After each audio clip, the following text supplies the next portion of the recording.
Today we're going to learn how to play Doomlings, the lightweight, fast-playing card game about the end of the world.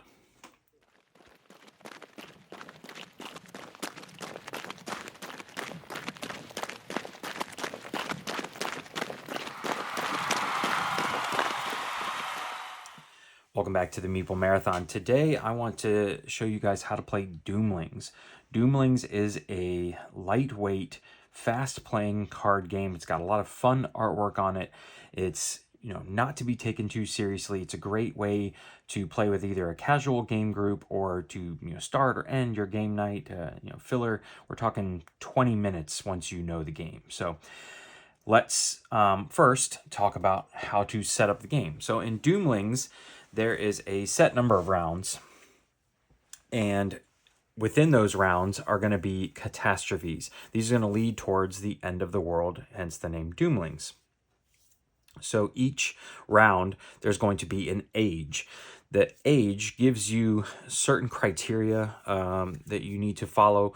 Might break the rules a little bit, might give you a bonus, might have some negative consequences. So this is our stack of ages. Then we have a stack of catastrophes. You'll notice that the catastrophes almost always have negative effects, a lot of which affects your gene pool, which is represented by this fancy card here with just the numbers on it. Your gene pool is your hand size. So it's going to reduce your hand size. And then they all have this yellow card text at the bottom, which is only going to go into effect when the third catastrophe comes out. That's the end of the world and the end of the game. And then last but not least, we have this Birth of Life card. You're always going to start the game with this on top. So to set up the game, you're simply going to take your age cards, give them a quick shuffle, and give yourself 3 piles of 3. You can set the rest of these off to the side. Then you're going to take your catastrophe cards, give them a shuffle, and put 1 into each stack. You can set those off to the side. Then, just real quickly, you're going to shuffle up each of these stacks individually so you're not quite sure where the catastrophe is going to land, and stack each one on top of each other. So you should end up playing roughly 3 rounds of the game, each with indeterminate amount of turns within the rounds, leading to the end of the world. You have essentially set up the game. You're going to also want to shuffle up this large stack of traits cards here. Everybody starts the game with 5 trait cards. So 1, 2, 3, 4, 5, and you're ready to go. The first player is going to flip over the top card. We already know what the first one is. It's the Birth of Life card. So this one's going to simply give you the standard setup, which says set your gene pool to 5. So we can see here that I'm going to have this card off to the side here. That's my hand size. At the end of my turn, that's how many cards I can have in my hand or want to have in my hand. And then it's going to say play 1 trait each turn, stabilize to end your turn. That essentially, ladies and gentlemen, is how you play the game. Super, super simple. So you're going to go around the table, and when it comes to your turn, you're simply going to look at your hand. The objective is to score the most points. Points are represented down here in the lower left portion of your card. And for the most part, there is a little bit of set collection. Usually, having a lot of one trait can be a good thing, but be warned, catastrophes sometimes can completely annihilate a certain color or something like that. So don't get too focused. I have a pretty basic set of hands here, but one thing to point out is that there are cards that are effectless. So Nocturnal here is just Nocturnal. It's got a cute little picture, the name at the top, the amount of points it scores, but there's nothing written here on the bottom. I have lots of effectless cards in my hand, which is rare because a lot of cards in this game have effects at the bottom. So I'm going to set these off to the side. And then we have cards like this, which do have an effect on the bottom. And this one, which has the A for action, allows you to take that action when you play the card. And this says play another trait. So if I played this down, I could then play Leaves as well. Normally, you only get to play 1 trait card per turn. But here now, I've gotten to play 2. More than likely, I probably would have played this one because it's worth 3 points. And you can stack your cards like this. You can stack your cards like this, as long as you can kind of see the points, and also maybe if there's a certain ongoing effect, you'd want to see that at the bottom. Let's take a look at some additional cards here. Here is a card with an effect, but it gives you this tiny little droplet symbol here in the lower corner, is informing you that this effect is essentially an end game bonus, or a way to score points at the end of the game. So it's not an action that you're going to take. This one would say +1 for every pair of green traits in each opponent's trait pile. So not mine. This is your trait pile. It's essentially the tableau that you have built as you play the game. So this one is no points right off the bat, but if somebody else is going green heavy, you could score a lot of points with branches. There's also cards like Self-Awareness here. Self-Awareness has this symbol with the exclamation mark and the wings. This can be played at any point, even outside of your turn, outside of your playing one trait each turn, as long as you meet the criteria listed on the card. So this one says you may play Self-Awareness from your hand into an opponent's trait pile at any time. So at any time means I can do it anytime. You can just slap Self-Awareness there. That's -1 points. You also have cards like this one. This one has 2 effects on it, and it's also a dominant trait. So there is no limits to the amount of trait cards you can have in your trait pool or your tableau, except for dominant traits. You can only have 2 dominant traits out in your tableau, and dominant traits can never be taken away from you. They can never be stolen. They can never be discarded as part of certain card effects or things like that. They are dominant. They are staying put. They have a big star right here to make them very obvious. This one says at World's End, choose a color. So 2 things here. This symbol here means it's going to trigger at World's End, and this one means that it's end game scoring. So sometimes there are ones that say at World's End, play an additional trait. That wouldn't be a scoring one, so it would just have this little triangular symbol there.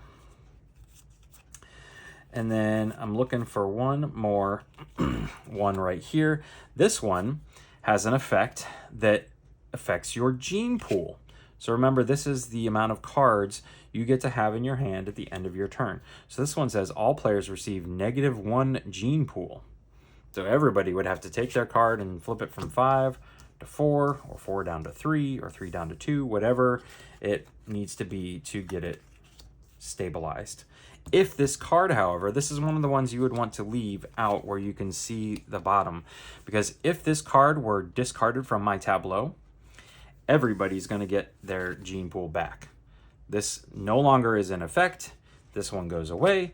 Everybody would then go back to +1 of whatever their gene pool was. And that's it, ladies and gentlemen. That is everything that you need to know to play on your turn, or a turn, of Doomlings. So let's take a quick look at how you would play through the rest of the game. Once you go around the table once, the next player, when it gets back around to first player, they're going to flip this over. It's going to be a new age card. This is the Flourish Age. Okay, nice. This simply says draw 2 cards. So when in turn order, starting with first player would draw 2 cards, then moving clockwise around the table, each person would draw 2 cards. Boom, that one's done. Let's take a look at another one here. Here is a catastrophe. So this means we are 2/3 of the way through the, or 1/3 of the way through the game. My apologies. Almost every catastrophe is going to say -1 gene pool, so we would have to adjust our gene pool. All right, and then you're going to discard half your hand rounded up. Ooh, that's pretty nasty. Remember, we ignore the yellow part because this is not the 3rd catastrophe. So we simply do this, everybody discards half their hand, and then we go about our business, and we'd flip over another one. Here we have Age of Nichus. Instead of stabilizing this turn, you may discard your hand and draw 3 cards. So I mentioned earlier that on your turn, you're going to play a certain number, or you're going to play at least 1 trait card, possibly more. If you have cards like, where'd my friend go, Propagation here, and you played 2, maybe you played that, and my gene pool is set to 4, and I have 3 cards at the end of my hand.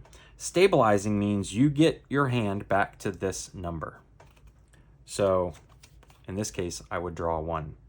If for some reason I had played a card, or let's say this one here, Flourish, came up, and before my turn even started, I had drawn 2 cards. So I have 6 cards in hand now. I play 1. Nothing else happens. Now I have 5 cards in hand. I have to discard 1 card to stabilize at 4. So this is how your turn ends. Your turn always begins with playing a card in front of you, and your turn ends with stabilizing based on your gene pool number.